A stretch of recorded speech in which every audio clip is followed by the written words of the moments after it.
Hey everybody, welcome back to Becky's Basic Life. I'm Becky and I have a grocery haul to share with you. I have just a few things here and then the rest is on my table because it's just taking up all the space. So I had to spread it out a little bit. I do have a little dinky thrift haul here I can share with you too. I just got this wooden board. I guess like it's fun to just, like put this, or I have, you can do crockery just to make something a little nicer. I don't know. But I bought these two baskets and I'm going to use them under my sink to hold like stuff that I use often. Oh, I can't even speak today, you guys. I'm tired. It's rainy and blah today and I just feel off. Do you ever get like that? But anyway, I'm just going to use these as storage for under my sink for like the bottles of sprays, cleaning sprays that I use and such, and just to keep everything from just getting lost under the sink. And then I got this bowl. I thought this was really pretty. It's Mikasa. I just thought, the colors were really nice and it can go in the microwave. I like this for like heating up some vegetables or whatever. And it's got a lid, and so I'm going to get rid of some of the ones that I have that are in junkier shape or I just don't use.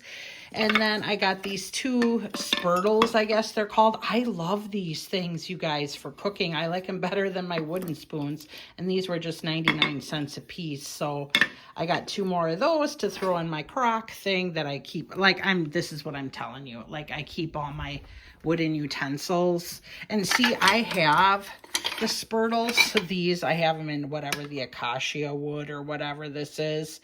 But I just use them all the time. I love them. If you haven't tried them, you should. And see, I have them in different sizes and stuff. They're amazing. They actually work really well. So give them a try if you have not already done that. So I'm going to spin you around. I'm going to try to not go crazy. And then I just got these. These were 99 cents. These, I don't know, to put on, like I said, to put under stuff. I like this like primitive, like the rag rugs that they used to have back in the day, or the farmhouse rugs. I don't know. I just liked them, and those were 99 cents. So I thought, what the heck, I'll give it a try. Okay, that was my little thrift haul. If you don't care about that, we're done with that. I don't have to bore you to death. Here, we'll start into the groceries. I just got some whole milk plain Greek yogurt for smoothies, or I think on this week's menu plan, I'm doing like this Greek chickeny thing with pita. I'll show you when I go over my meal plan with you. But for smoothies, and then this tzatziki sauce thing that I'm making. 2 cheddar cheeses. I'm doing, I think, a bunch of like club sandwiches, a bunch of sandwiches, and I needed them. I only got 1 heavy cream this week because I didn't go through that much. If you've been here any amount of time, you know I always buy those for, well, just cooking in general and for my homemade coffee creamer. I got 2 crushed pineapple. I'm going to do this. Last week, I bought all those Jell-Os that were on sale, and I found a recipe for this lemon fluff, and it sounds like it's going to be pretty good.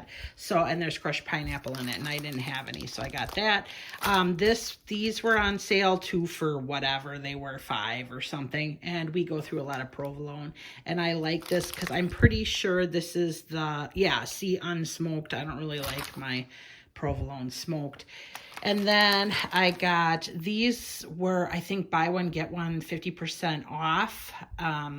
So I got a Black Forest ham, and then a chicken breast, and that's for the club sandwiches I'm going to make. So here's my dinner for tonight. I'll explain this when I do the meal plan, but it's just arm roast that I had sitting in my freezer. It's got a while to cook yet, but I've had this in the crock pot since like 9 o'clock this morning, I think. Whoops, I think I put it in. So, okay, we're moving on to my kitchen table with all the stuff. I'll just start here. at this chair. It's just TP and then these prime drinks. I always get these for my son. He just really likes them. They're the coconut water flavory drinks. They're pretty good. And then I got a bunch of frozen veggies. I thought we were out and I just went through my freezer and we have kind of a lot, but now we really have a lot. So I do not need to buy any of these. I thought it was like stuff for Jack, my golden retriever. I make his dog food and I always add vegetables to it. And I thought it was all stuff that I bought for Jack, and no, it's stuff that we would eat too. So anyway, I got some Brussels sprouts. I got 3 bags of those. I got some broccoli florets, which we like. And let's see, this isn't really vegetables, obviously. This is some pepperoni. We were out. I like to keep this around for, impromptu pizza or, whatever. We're going to make pasta salads, just whatever. I got 2 bags of diced onions for when I'm in a hurry. I don't know why I even actually bought these. I keep enough onions around, but it's nice to have in a pinch. For that rare moment that I might not have onions. I don't know. And then we like California blend, so I bought a big bag of that. We did not actually have this, so I was happy to get this. I have a fresh cucumber for that tzatziki sauce I'm telling you about that we're going to make. I bought a bag of like heirloom. They had heirloom tomatoes. I hope these are good. I didn't really open and look at them, but look. $7.76 for 4 tomatoes. That's pretty pricey. These better be in good shape or I'm not going to be happy.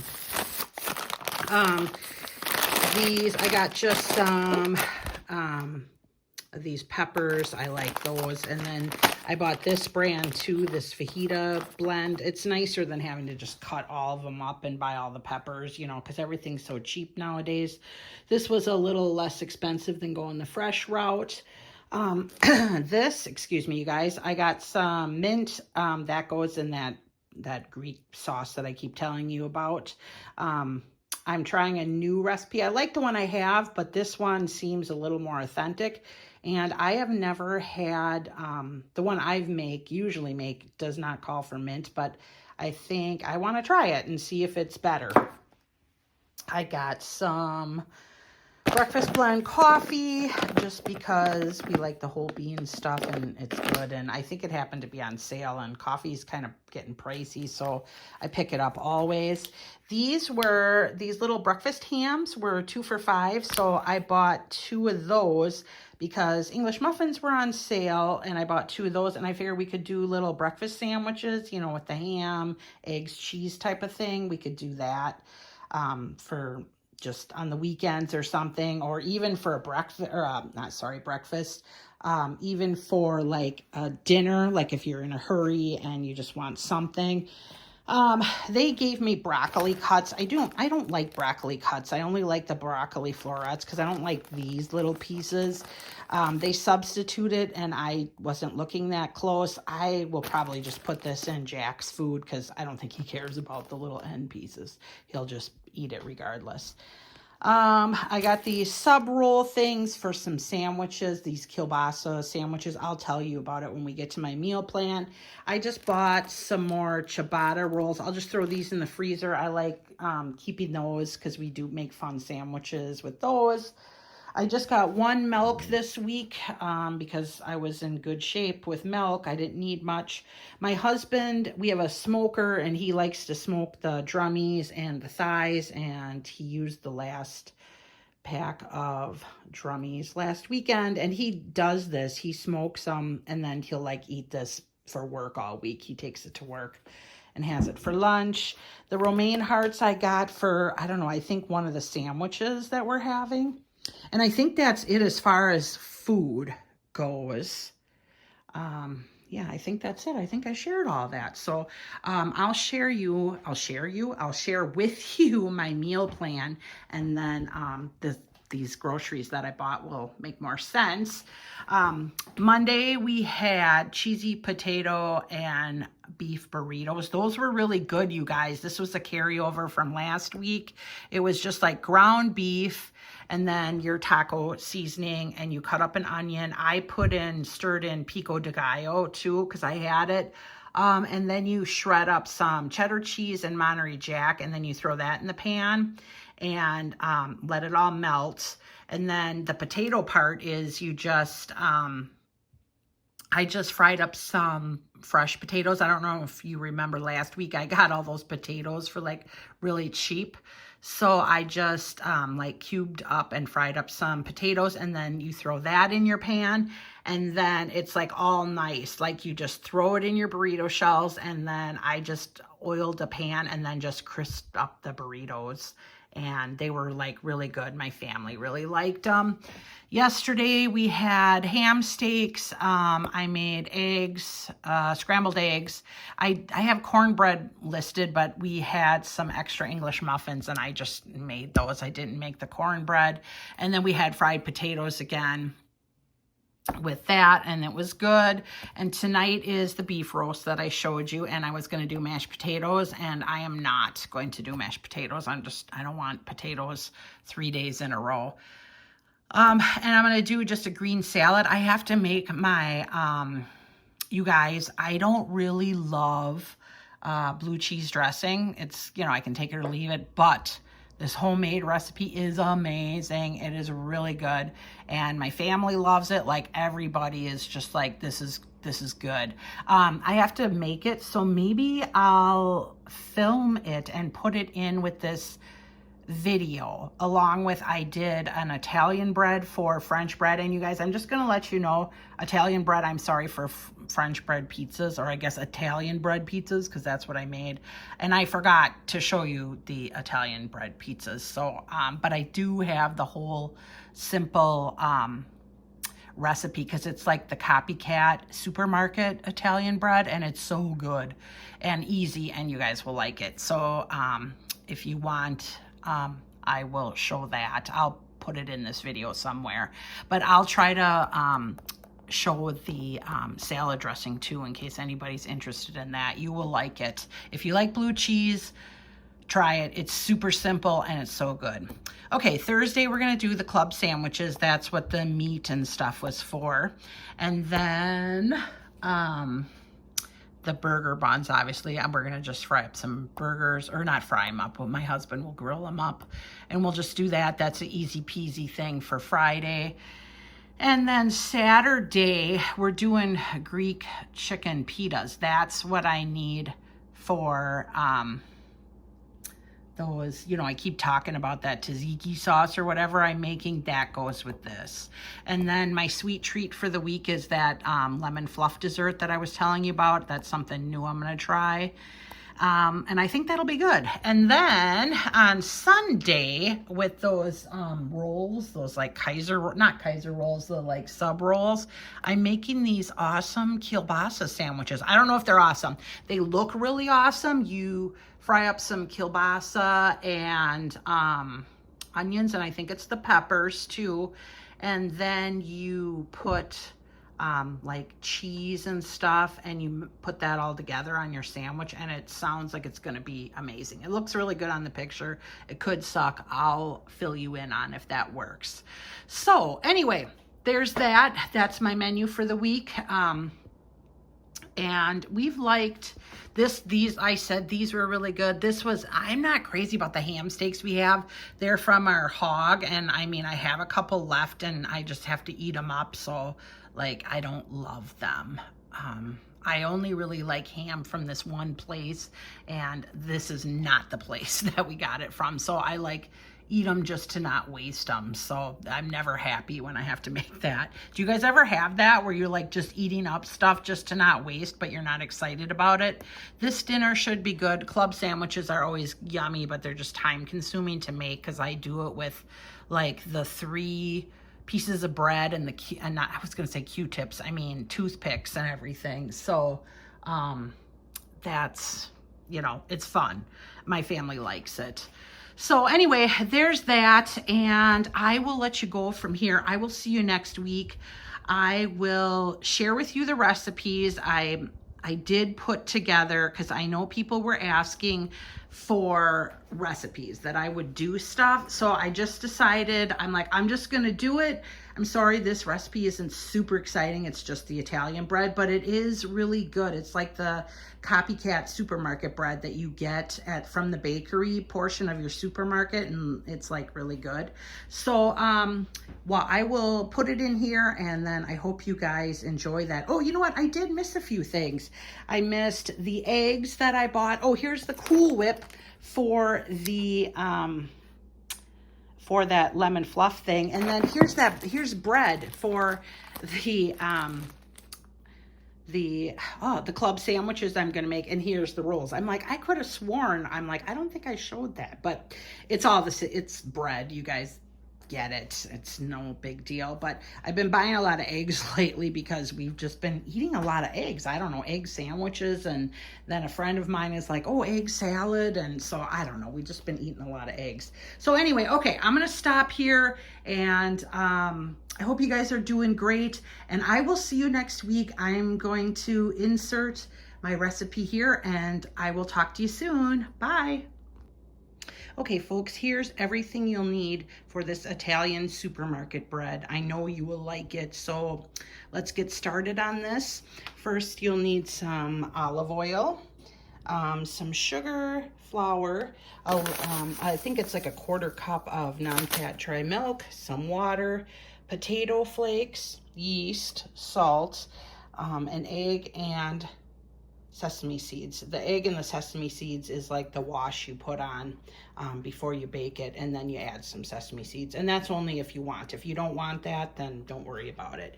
But that's what it entails to make this Italian bread. It's really good, and I'm making it, as I probably stated before, I'm going to use it for French bread pizzas, so we'll see if this works out. Well, it does work out. I've made this before. It's really good. You'll enjoy it. I'm gonna just twirl you around here, not super fast, hopefully.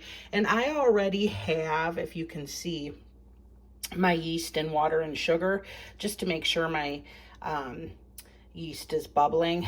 This is a really forgiving recipe. It actually, the recipe calls for you to just dump everything into your mixer and go, but I always like to proof my yeast and make sure, because as you can see, I keep it in a big jar in the refrigerator, and so I make a lot of bread usually, or yeasty things, so I do go through it, but I still like to make sure it's in good shape and working.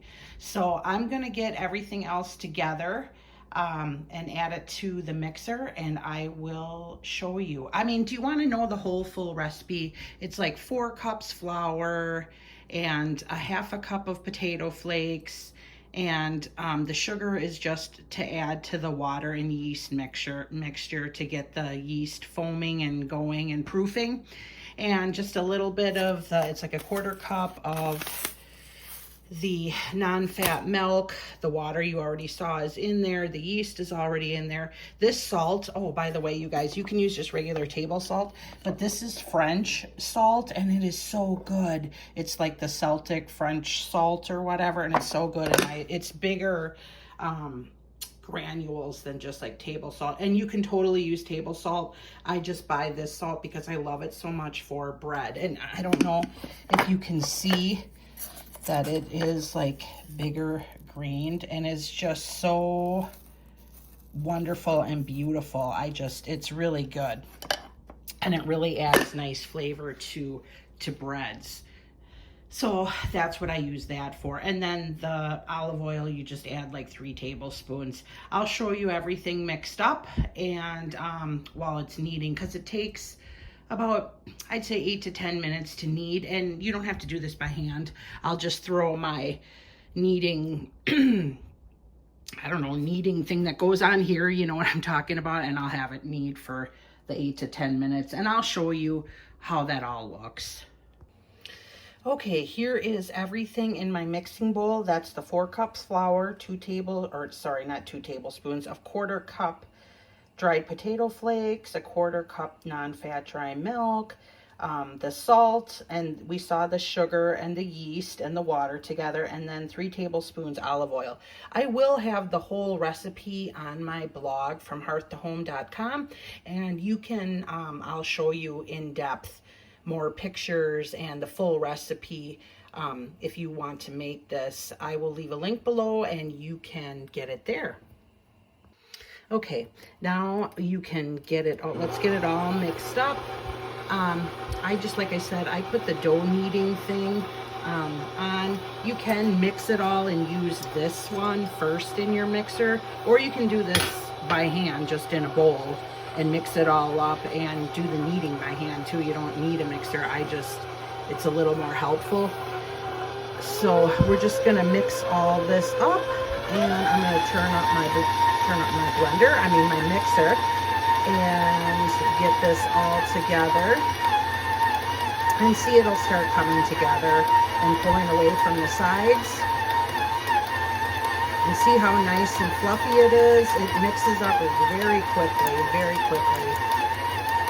So now we just want it to knead for about, I'm gonna slow it down, and I'm just gonna have it knead to between 5 and 10 minutes, and then I'll kind of do the window pane stretch test just to see that it's done, because you don't want to over knead it or under knead it either. So I'm gonna just let this go, and I will show you when we're done what it looks like. Okay, now things are kind of coming together. See, you want the dough to be all together. You want it to be a soft and smooth and kind of supple dough. You don't want it to be a shaggy dough. But I did have to add more flour, and you kind of have to judge it for yourself. But do you notice how the dough, there's like nothing left on the bottom? It's all together, all forming, and as it keeps kneading, it'll just get smoother and softer and more supple looking. And that's how we want it to look for these loaves. Not any dough sticking to the bottom or anything. Like you would with some sandwich loaves, you would want it to be, so it stays soft. You wouldn't want it really dense. And when you add more flour, just do a little at a time, because if you just add tons of it, it gets dense and it's not as soft and fluffy. It gets kind of hard, dense. It's not a nice loaf.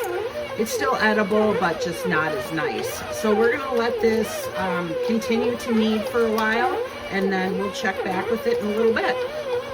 Okay, this is how the dough looks like after 5 minutes of kneading. I'm gonna try and do this with one hand.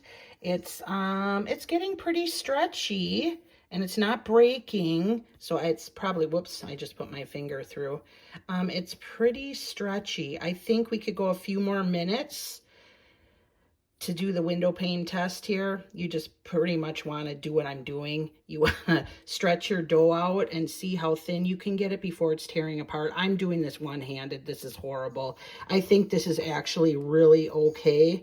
I'll do it a few more minutes just to be on the safe side, but it is really, see, it's stretchy. It's not just falling apart instantaneously, but I'll let it knead just a few more minutes and then we'll look at it again. Okay, here's a true stretch, a true window pane stretch, I guess. See how you can see my fingers through it and see how stretchy it is? And it's breaking now. I just stabbed it with my fingernail, but it's really nice and stretchy and you can see through it. So this is pretty much done. And just see how it's just like a smooth, nice dough. It's not shaggy or anything.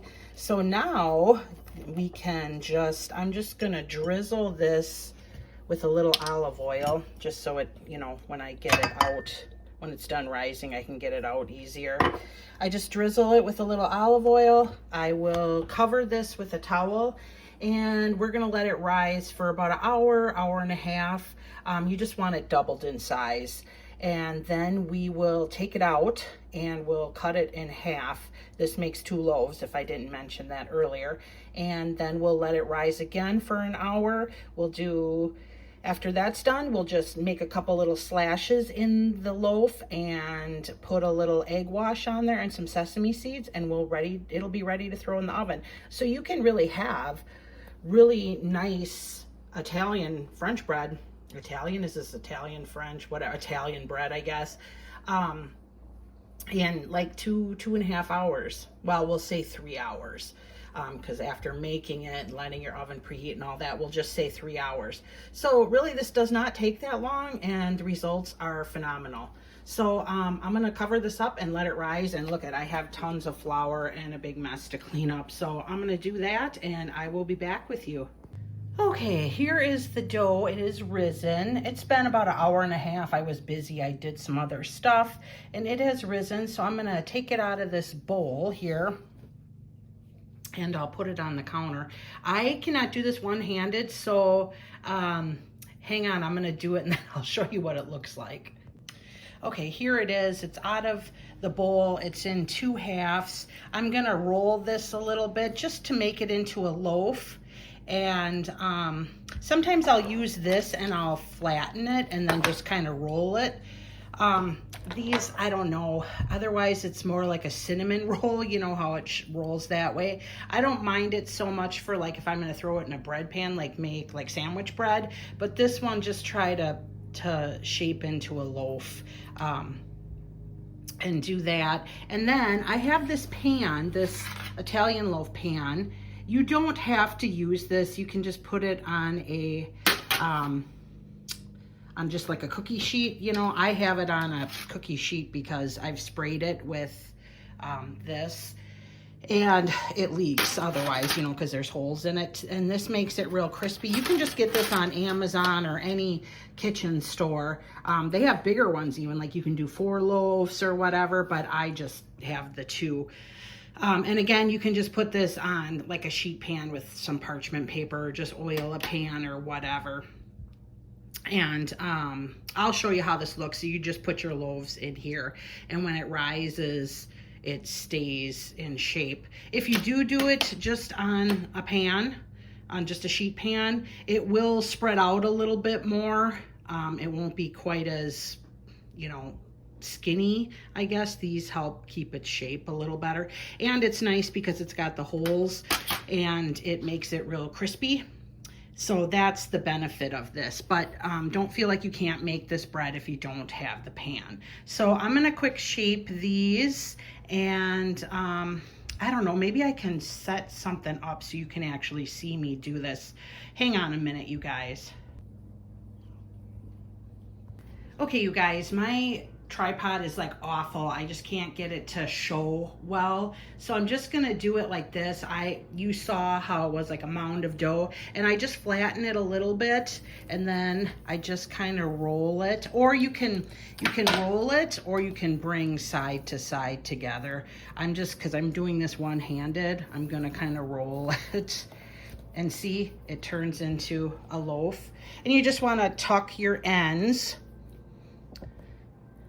And if you guys really like these cooking videos, I will invest in a better tripod so I can show you everything step by step. And then here's the other one I already did in the pan. And then this is about it. You can, here I'll roll it over in the back. See how there's some openings? You can like pinch it closed so it doesn't open when it bakes. I just kind of pinch it, toss it back over, and then we'll just throw it on the pan. And then I will cover this pan and let it rise again for like another hour until they're like doubled in size and nice and fluffy looking. Okay, here is the loaves of bread. They're all risen, excuse me, sorry about that. They're all risen. This one, I already did the egg wash and the sesame seeds on, and you can see this little dent here. That's how you know when they're kind of done. I just took my finger and pressed, and the dent stays. If it springs back right away, it still needs to rise a little bit. So this one, I don't think my husband loves sesame seeds as much, so this one I'll just do the slashes in. I just used a serrated edge knife. You can use a bread lame if you want to get fancy. But just do that, and I'll just put a little egg wash over this, and it's just simple. The cuts are just simple, just like that. Nothing fancy. And then do your egg wash and throw it in the oven. I have my oven preheated to 400 and I will throw it in, and then as soon as it's done, I will show you. And it'll look golden and beautiful. Okay, here's our Big Daddy bread. Looks pretty good. Nice and shiny. Doesn't this look like the stuff you'd get at the grocery store? I mean, this stuff is just fantastic. It's just beautiful and it tastes delicious. I will let it cool and then I will cut into it when I'm gonna do my French bread pizzas with these, and I'll show you what it looks like in on the inside, okay? Okay, you guys, I just wanted to show you I cut this in half, but this is the inside and it's soft and it's yummy, and I'm gonna cut this in half again this way because we're gonna do French bread pizzas with these. I'll show you what it looks like. This recipe is more just for the bread, but if you want to see what I do with it, I mean, you can just eat it or slice it and make it into garlic bread slices, or just cut it and eat it with butter, or just really do whatever you want with it. You'll enjoy it, but today's reason why I made this is for the French bread pizzas. And if I remember to, I will try to get a sneak picture of that and show you what it looks like, or I'll try to quick get some video if my family doesn't eat it all before I get a chance. So anyway, I hope you enjoy or will consider trying this recipe, because it's really not that hard. If you have a weekend when you're home, or you can do it in the morning right away, you can make this for supper or, you know, late lunch or something, and your family will enjoy it.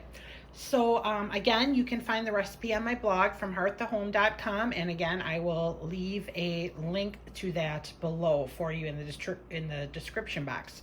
So I hope this recipe helps you and you don't feel fearful of making bread.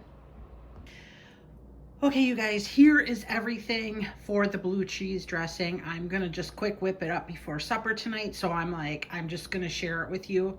My good friend Kathy shared this recipe with me. It is so good. Like, we use this as dressings for a salad, obviously, and a dip, and we use it like we'll do like chicken wraps and drizzle this on. It's just so versatile. It's so yummy.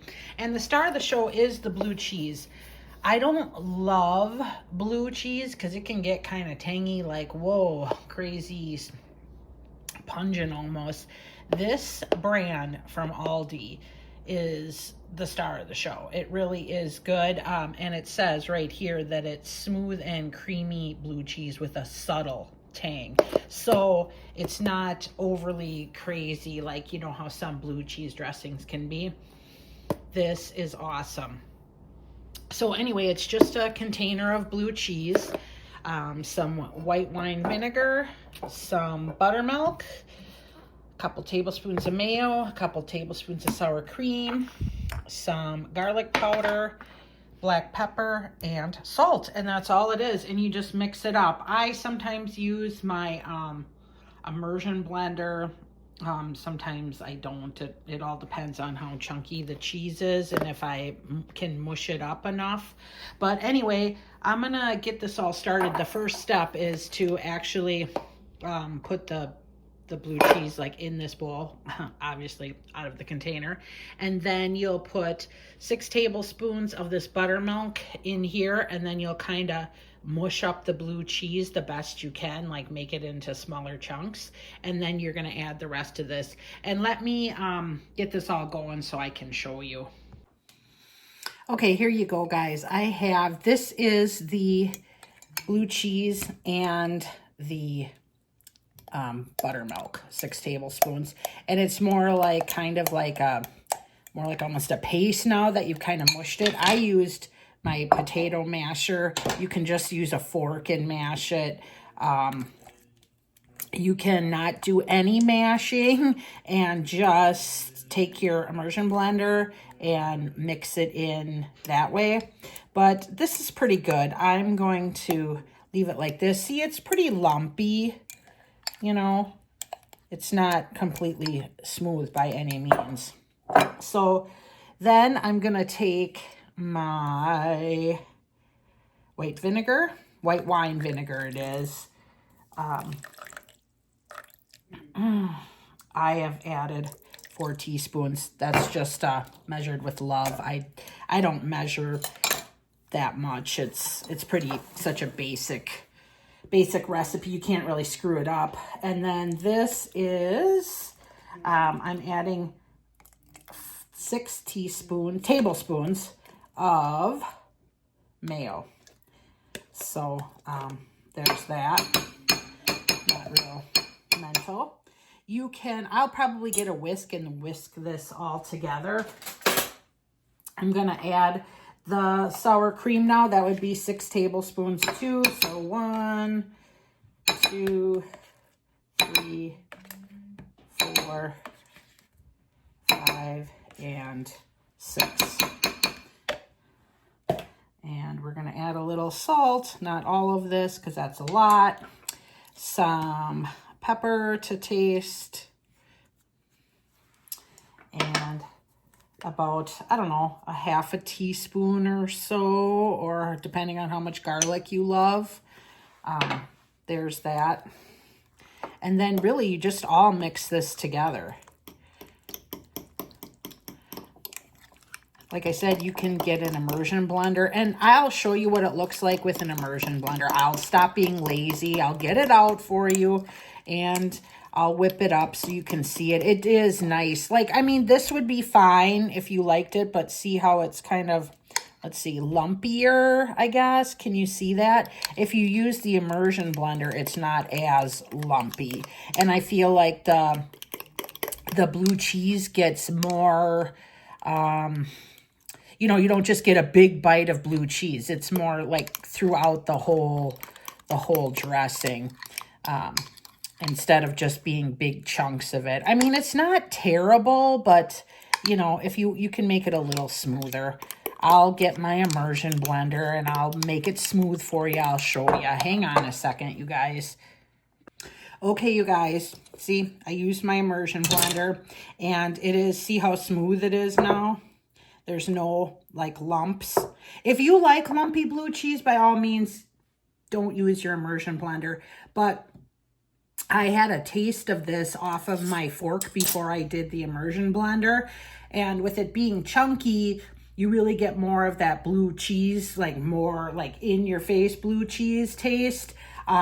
Where it's smooth now, it's just good. I mean, you taste the blue cheese, but not like big chunks of it. So if you like your blue cheese chunky, don't use your immersion blender. If you don't want that super in your face blue cheese taste, like a chunk of it, then blend it up. But I'm just going to throw this in this mason jar and I'll throw it in the fridge. I did add a little more salt and pepper too, and a tiny bit of garlic, a little extra. And I mean, it tastes good now as it is, but just letting it meld in the refrigerator, the garlic and salt and pepper, that'll really, you know, it'll really shine through once it's had time to sit and let everything come together and taste really good. So that's all it is. See how easy? I mean, and you can have homemade dressings that are amazing.